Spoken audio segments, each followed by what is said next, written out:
생생하게 상생하며 YTN 라디오 생생경제.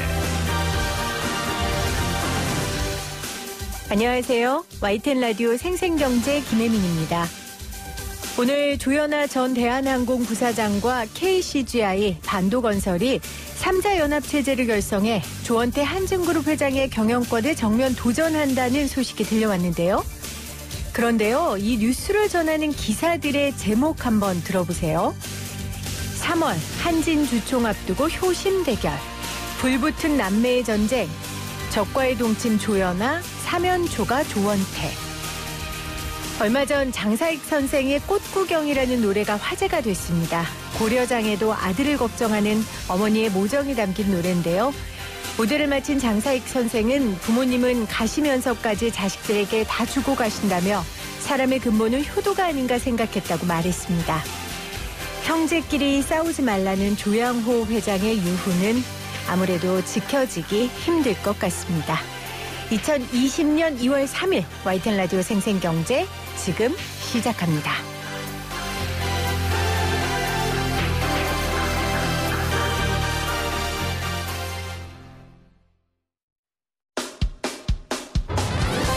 쉽다, 재미있다, 어라? 무슨 말인지 이해가 간다. YTN 라디오 생생경제.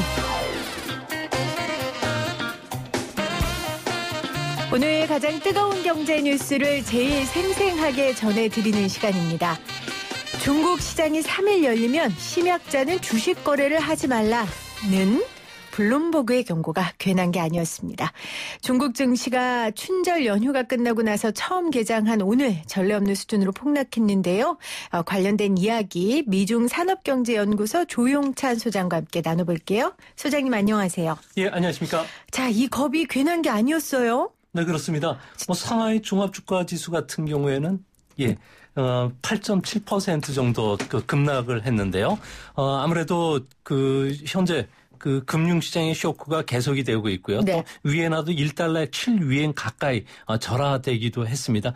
중국 정부는 시장에 205조 원을 투입하겠다고 밝혔고요. 네네. 또 천문학적인 유동성 공급뿐만 아니라 공매도 금지 지시 그리고 연기금을 동원한 주식을 매수하고 있긴 하지만 증권시장의 패닉 현상은 잡지는 못하는 그런 모습입니다. 네, 자 오늘 상황을 요약적으로 설명을 해주셨어요. 조금 자세히 여쭤볼게요. 자, 중국의 대표 지수가 두 개인가 봐요. 그렇죠? 상하이 종합지수랑 선전성 분지수? 이렇게 들으면 생각하면 되겠습니까? 이게 어느 정도 지금 하락을 한 겁니까? 네, 오늘 같은 경우는 8% 내로 떨어졌는데요. 이는 과거 기록적인 수준의 하락으로 보시면 맞을 것으로 보여지고, 네. 제가 기억하는 한도에서는 8%가 하루에 빠진 적은 없었던 것으로 기억이 됩니다. 특히 지금 중요한 점은 중국 상하이 종합주가지수 같은 경우에는 국유 기업을 중심으로 해서 상장이 되고 있는데요. 8%가 빠졌다는 것은 앞으로 중국 기업들 특히 국유 기업을 중심으로 해서는 공급망이 훼손이 되고요. 이번 사태로 인해서 자금 부족량이 빠질 것으로 시장이 예상을 하고 있기 때문에 앞으로 이와 관련된 차이나 쇼크를 우리가 좀 주시하셔야 되지 않을까 생각이 듭니다. 이런 적이 없었다. 굉장히 상황이 심각한 거네요. 아시아 다른 증시는 그럼 좀 어땠습니까? 괜찮았습니까? 네, 아시아 증시 같은 경우는 일주일 전에 거래가 됐기 때문에요. 이에 대한 충격을 어느 정도 만회를 할 수가 있었는데요. 네. 하지만 일주일 동안에 아시아 증시들은 대부분 4에서 5% 정도 충분히 주가 조정을 받았고요. 또 기간 조정을 받았다는 점에서는 오늘 중국발 쇼크에서는 좀 자유스러워진 점은 인정을 하겠지만 앞으로 중국 쇼크가 좀 더 길어진다면 우리 증시를 비롯해서 글로벌 증시의 변동성 확대는 피하기는 어려울 것으로 보여집니다. 네.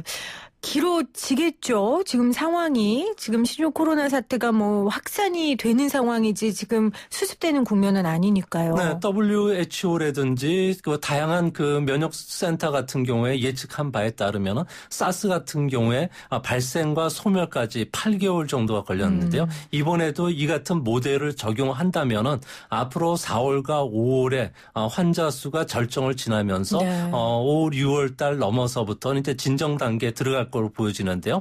당장 2, 3월 달까지는 뭐 세계적으로 확산, 분산기에 들어간다는 점에서는 심리적 공황 그리고 저 패닉 현상들은 그렇죠. 당분간 지속되지 않을까 보여집니다. 자, 전문가인 우리 조영찬 소장님도 이런 경우를 처음 봤다고 하셨는데 그러면 이렇게 떨어진 원인이 신종 코로나 바이러스만입니까? 아니면 이렇게 떨어졌으면 좀 다른 원인도 있습니까? 좀 해석을 달리할 수 있습니까? 아무래도 공포 심리가 많은 영향을 끼치긴 했지만 보다 근본적인 원인을 찾아보면요. 앞으로 중국 수요가 감소한다는데 기업들의 주가가 큰 폭으로 하락했다는 겁니다. 뭐 사람감 감염이 들었기 때문에 외출을 상가할 것이고요. 정부도 교통 통제뿐만 아니라 소매 판매도 계속 감소하게 되는데요. 이렇게 되면 여행이라든지 관광 수요로 감소로 인해서 내수가 위축이 불가피합니다. 네. 중국인들의 해외 여행은 1억 5천만 명 정도가 되고요. 네. 뭐 약 3천억 달러를 쓴다고 합니다. 우리나라에서도 올해 700만의 육호 방한을 예상했는데 이게 차질로 돌아갈 가능성이 크다는 점이고요. 두 번째는 중국의 공급 혼란에 따른 세계적인 그 생산 쇼크가 일어날 수 있다는 점입니다. 우한을 중심으로 한 허베이 같은 경우에는 최근 중국 제조 2025의 핵심 도시인데요. 반도체, 디스플레이, 자동차 산업의 메카로 우리나라 기업들도 여기에 활발히 진출하고 있기 때문에 네. 앞으로 이에 따른 공급망 훼손이 기업 매출뿐만 아니라 순이익 악화에도 직접적인 원인이 될 것으로 보여집니다. 그러니까 관광 같은 중국 수요 자체가 감소될 것이고 그리고 중국 내 공장 가동률이 떨어지면서 공급망이 훼손되는 이 영향력이 엄청나겠죠. 저희도 생생경제도 지난주에 그 우한 내에 있는 뭐 SK 하이닉스나 LG 쪽이나 그쪽 계속 연락을 저희도 좀 한번 해봤었거든요. 상황들이 좀 넉넉지 않은 거를 좀 알 수 있었는데 자 그러면 이제 중요한 건 이제 우리 시장 영향이 우리한테는 굉장히 중요합니다. 그나마 중국 폭풍에 비해서는 선방하고 있다라는 해석이 있던데 소장님은 어떻게 보세요? 네, 그 중국 같은 경우에는 지금부터 이제 경제 지표들이 이제 나오기 시작을 하는데요. 중국 같은 경우에는 2003년 사스 당시와 현재 중국 경제를 비교해 보면 우리가 받을 충격을 충분히 예견할 수가 있습니다. 네. 2003년에 비해서 중국의 GDP는 9배나 증가했고요. 중국 같은 경우는 세계 경제에서 차지하는 비중이 현재는 4배 정도 올라온 세계 점유율이 무려 16% 정도가 된다고 합니다. 이 때문에 앞으로 글로벌 수요도 감소할 뿐만 아니라 세계 경제가 위축이 되면은 당장 상품 시장이죠. 뭐 구리라든지 그리고 석유 같은 가격이 하락하게 되고요. 이렇게 되면 우리나라 해운 조선 업종에도 악영향을 미치지 않을까 보여집니다. 네. 특히 다른 거는 다국적 기업들의 부품 조달처인 중국 같은 경우에는 그동안에 저렴하게 생산을 해올 수가 있었는데요. 이번에 15개 도시가 봉쇄가 아직 덜 풀려지고 있는 상태고요. 교통 통제가 계속이 진행이 되는 상황이기 때문에 부품 공급선을 바꾸는 데 따른 혼란을 피해가기는 어려울 것으로 보여집니다. 더욱이 중국 기업들 같은 경우에는 지금 패닉에 빠졌는데요.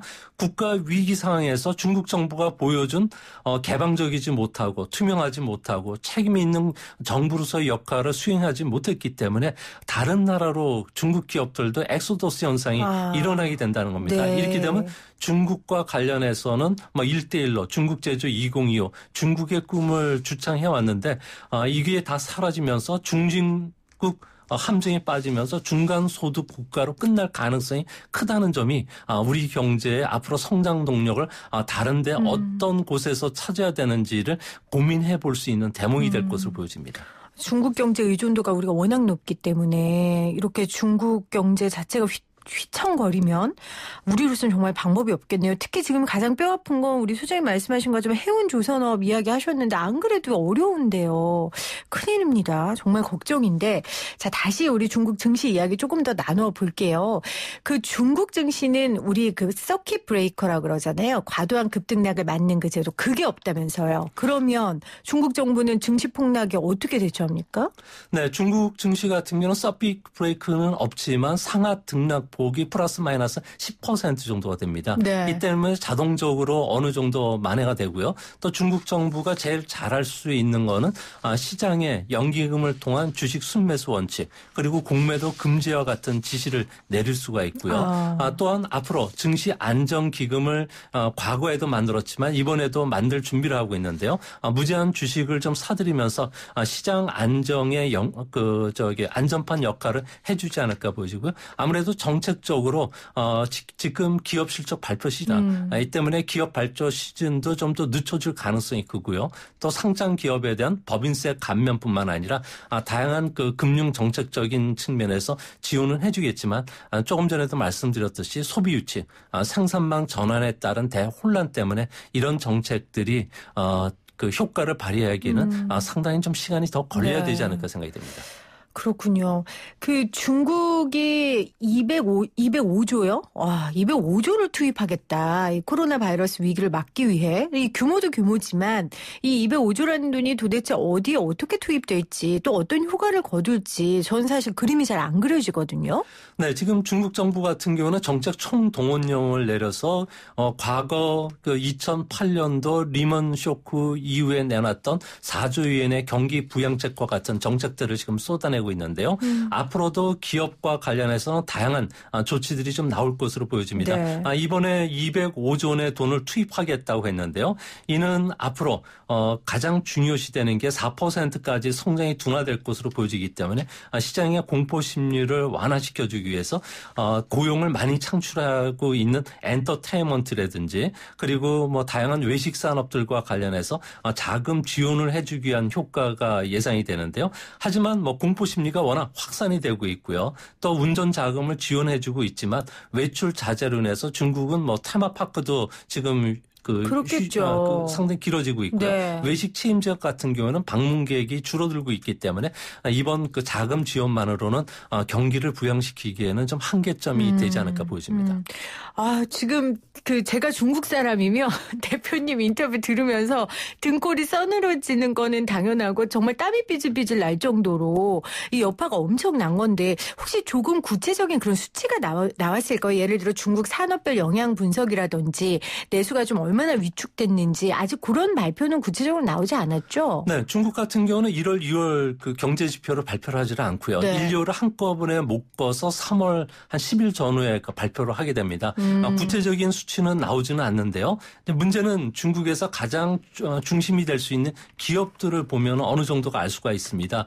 대만의 폭스콘 같은 경우에는 우한뿐만 아니라 뭐 상하이, 강소성, 광둥성에서 아이폰을 비롯해서 아이패드, 평면 TV 그리고 노트북을 생산하는데 네. 공급망 차질로 인해서 언제 공장이 가동할지 모르는 상황이 됐다고 하고요. 화웨이, 샤오미 같은 경우에도 중국을 이끄는 대표적인 IT 기업인데 생산 공장의 그 차질로 발생이 되면서 우리나라 전자부품 수입도 지금 못하고 있는 상황이라고 합니다. 이런 현상들이 다른 대도시로 확산이 되고 있고요.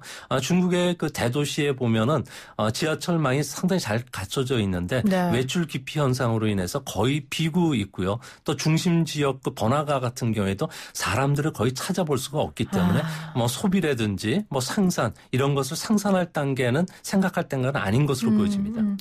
사람 사는 곳에 사람이 없다는 것처럼 무섭고 스산한 게 없거든요. 저도 그 우한 현지 나온 영상들 보면 굉장히 마음이 안타깝고 슬프더라고요. 정말 지금 이 중국 내에 문제가 굉장히 심각한데 또 우리가 안타까운 거 하나는 이제 미중 무역 분쟁 때문에 사실은 미국, 중국, 우리나라까지 작년에 좀 힘들었잖아요.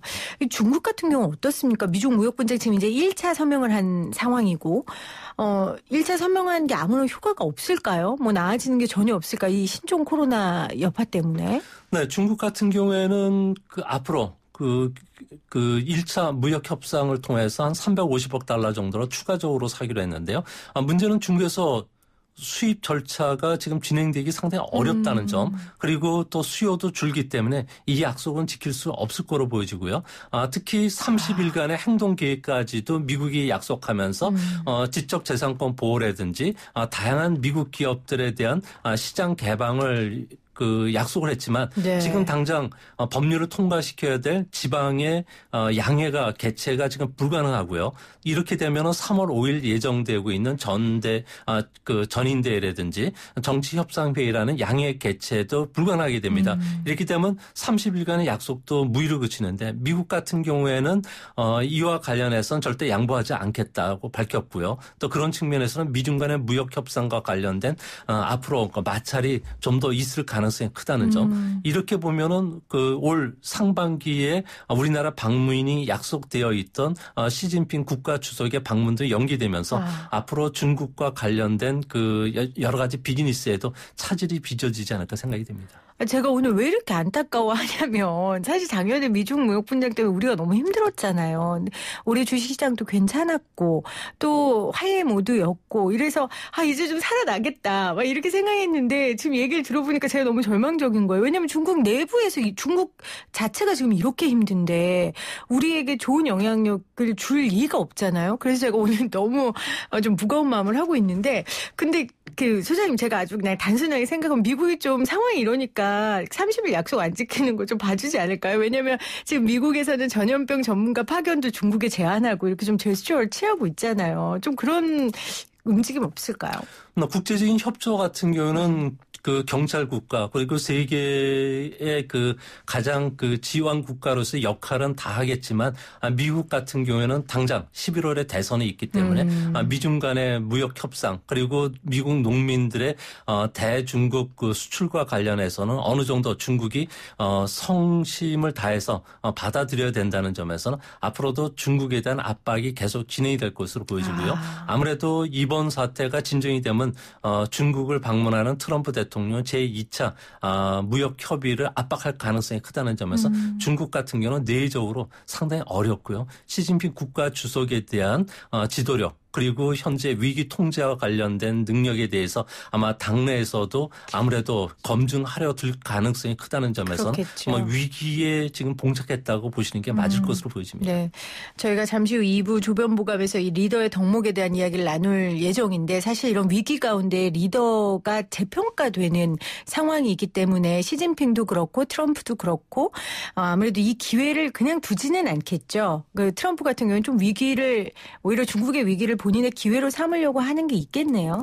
네, 그렇습니다. 미국 안에서 나오는 여러 가지 이야기를 들어보면은 이번 사태에 대해서 미국이 상당히 기뻐한다는 이야기를 들었는데요.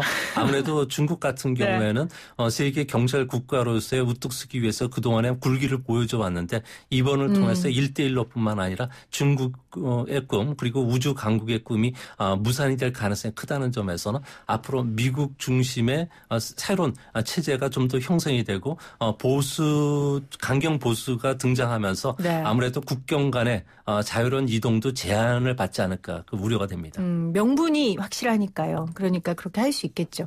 자, 그러면 중국 국내 총생산 성장률이 기존 전망보다 1.2%포인트 낮아질 수 있다라고 지금 전망을 글로벌 신용평가사인 스탠더드 앤 푸어스에서 지금 보고서에서 냈어요. 소장님은 어떻게 보세요?